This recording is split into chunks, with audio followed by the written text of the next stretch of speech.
Hello বন্ধুরা, আমি সজল তোমাদের সবাইকে স্বাগত জানাই আজকের আরও একটি নতুন পর্বে। 5ই সেপ্টেম্বর শিক্ষক দিবস। এই বিশেষ দিনটিতে আমরা স্মরণ করি ডক্টর সর্বপল্লী রাধাকৃষ্ণনকে, যার জীবন ও আদর্শ আমাদের আজও অনুপ্রাণিত করে। তিনি ছিলেন একাধারে শিক্ষক, দার্শনিক ও রাষ্ট্রনেতা।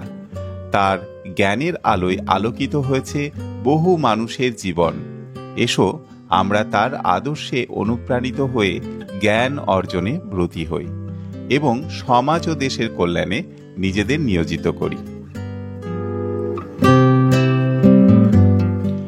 আজকের পর্বে আমি ডক্টর সর্বপল্লী রাধাকৃষ্ণনের একটি পেন্সিল স্কেচ করছি। স্কেচটি করার জন্য আমি ব্যবহার করছি 2B pencil, 10B pencil, 8B pencil. এগুলো প্রত্যেকটাই গ্রাফাইট পেন্সিল। তার সাথে আমি চারকোল পেন্সিল ইউজ করছি। আর ড্রয়িং শিট হিসেবে আমি ব্যবহার করছি 140 GSM এর একটি A4 মাপের ড্রয়িং শিট। প্রথমেই আমি আউটলাইন আঁকা থেকে শুরু করেছি। সর্বপল্লী রাধাকৃষ্ণনজির আউটলাইনটা আমি করে নিলাম। এই সম্পূর্ণ আউটলাইনটা ফ্রি হ্যান্ড ড্রয়িং টেকনিকের মাধ্যমে আমি করে নিচ্ছি।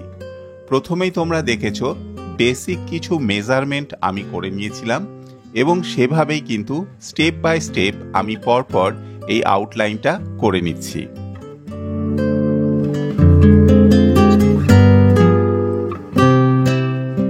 এখানে আমি আউটলাইনে চোখের যে আউটলাইনটা হবে সেগুলো আস্তে আস্তে করে নিলাম এবং তারপর আশেপাশে যে সমস্ত ভাঁজ ভুরু রয়েছে সেগুলো করে নিচ্ছি। এখন আমি নাকের পোর্শনের আউটলাইনটা করে নিচ্ছি ঠিক এইভাবে। নাকের শেডটাকে পরে আমি করব, তার সাথে লাইনগুলোকে ঠিক করে নিচ্ছি এবং তারপর ঠোঁট এবং মুখের পজিশনটাকে এইভাবে ঠিক করে নিলাম।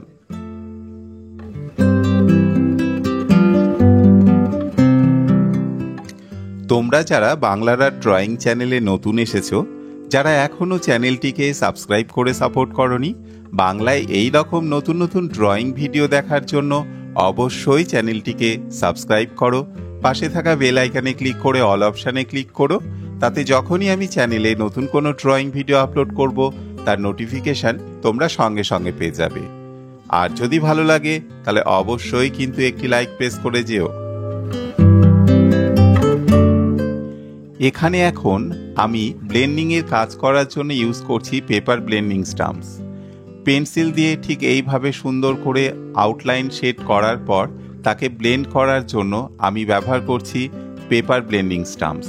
পেপার ব্লেন্ডিং স্টাম্পস বিভিন্ন সাইজ ও মাপের হতে পারে। তো মোটামুটি আমি এখানে একটা নিয়েছি এবং এইভাবে সুন্দর করে ব্লেন্ডিং করে নিয়ে চোখের আউটলাইনটা আরও একটু স্পষ্ট করে নিচ্ছি। তার জন্য আমি ব্যবহার করছি অবশ্যই এখানে চারকোল পেন্সিল।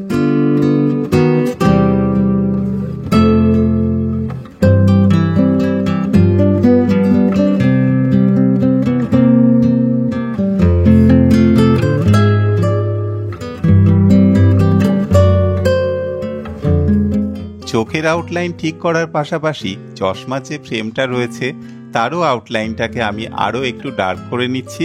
ব্যবহার করছি চারকোল পেন্সিল এবং ফ্রেমের ওপরে যে ভুরুর পোর্শনটা রয়েছে যেখানে কালো শেড করার প্রয়োজন আছে, দেখো সেখানেও কিন্তু আমি চারকোল পেন্সিল ইউজ করে এইভাবে করে নিলাম।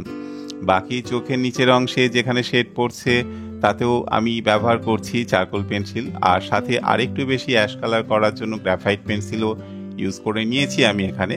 যাই হোক, তো মোটামুটিভাবে পোর্শনটা হয়ে যাওয়ার পর ফ্রেমের নিচের পোর্শনের আউটলাইনটাকে আমি চারকোল পেন্সিল ইউজ করে আরেকটু বেশি ডার্ক করে নিচ্ছি, যাতে ফ্রেমটা আরও বেশি সুন্দর এবং স্পষ্টভাবে আমি তোমাদেরকে দেখাতে পারি।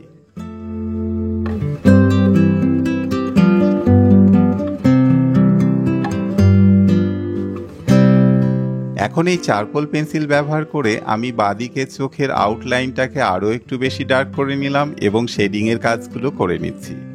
নিচের পোর্শনে শেডগুলো যেভাবে আছে হালকা এবং ডার্ক সেভাবে করছি এবং পেপার ব্লেন্ডিং স্টাম্পস ইউজ করে এগুলোকে ব্লেন্ড করে নিচ্ছি।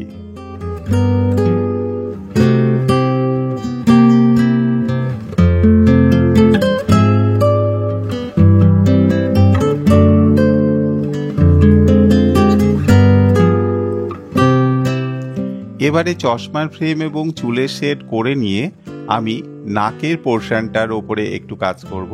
এটা করার জন্য এখানে আমি ব্যবহার করছি graphite pencil, paper blending stamps পুরো পোর্শনটাকে আরও একটু সুন্দর করে ব্লেন্ড করে নেওয়ার জন্য। আর যেখানে যেখানে ভাঁজ বা রেখাগুলো রয়েছে সেগুলোকেও ঠিক করে নিচ্ছি, শেডগুলোকে করে নিচ্ছি। এটা করার জন্য আমি কিন্তু দুটো জিনিস কমনলি ইউজ করছি, সেটা হচ্ছে পেপার ব্লেন্ডিং স্টাম্পস, যেমনটি এখানে তোমরা দেখতে পাচ্ছ কানের পোর্শনটাকে ব্লেন্ড করে নিলাম আর কি। আর ভেতরের পোর্শনটাকে আরও একটু বেশি ডার্ক শেড করে নেওয়ার জন্য আমি ব্যবহার করছি 10B গ্রাফাইট পেন্সিল আর তার সাথে পেপার ব্লেন্ডিং স্টাম্পস। এইভাবে সুন্দর করে পোর্শনটা করে নিলাম এবং শেডগুলোকেও একই রকমভাবে পুরো পোর্শনটার ওপরেই আমি অ্যাপ্লাই করে নিচ্ছি। এইগুলো হয়ে যাওয়ার পর ঠোঁটের যে আউটলাইনটা ছিল সেটাকে আরও একটু ডার্ক করে নিলাম চারকোল পেন্সিল গ্রাফাইট পেন্সিলের কম্বিনেশন দিয়ে। আর এই পুরো রেখাটাকে ঠিক করে নিয়ে এরপরে ঠোঁটের নিচের পোর্শনটা রয়েছে সেটাকেও ঠিক এইভাবে করে নিয়ে পেপার ব্লেন্ডিং স্টাম্পস দিয়ে সুন্দর করে হালকা হালকা করে ঘষে এইভাবে ঠোঁটটি আমি করে নিচ্ছি।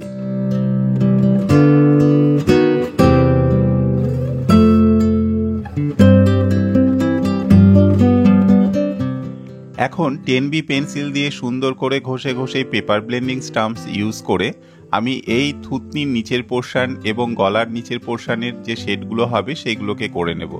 সাথে বাকি যে পোর্শনের ওপর ব্ল্যাক শেডগুলোর প্রয়োজন আছে সেখানেও 10B পেন্সিল এবং পাশাপাশি আমি পেপার ব্লেন্ডিং স্টাম্পস ইউজ করে এইভাবে শেডিংয়ের কাজগুলো করে নিচ্ছি।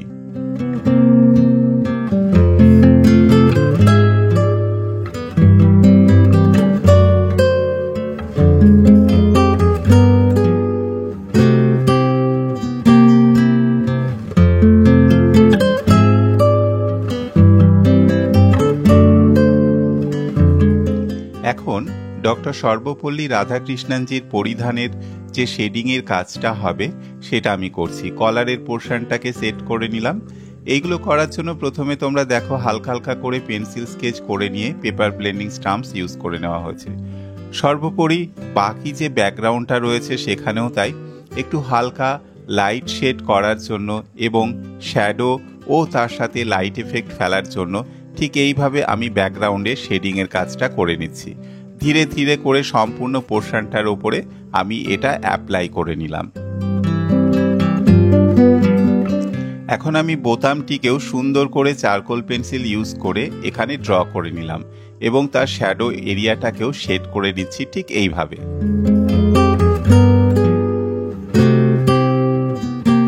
মোনো ইরেজার ব্যবহার করে আমি কলারের এই হাইলাইট এরিয়াগুলোকে ইরেজ করে নিচ্ছি। এর ফলে খুব সুন্দরভাবে দেখো হাইলাইটটা ফুটে উঠবে। আজকের ভিডিও এই পর্যন্তই। সঙ্গে থাকার জন্য অসংখ্য ধন্যবাদ।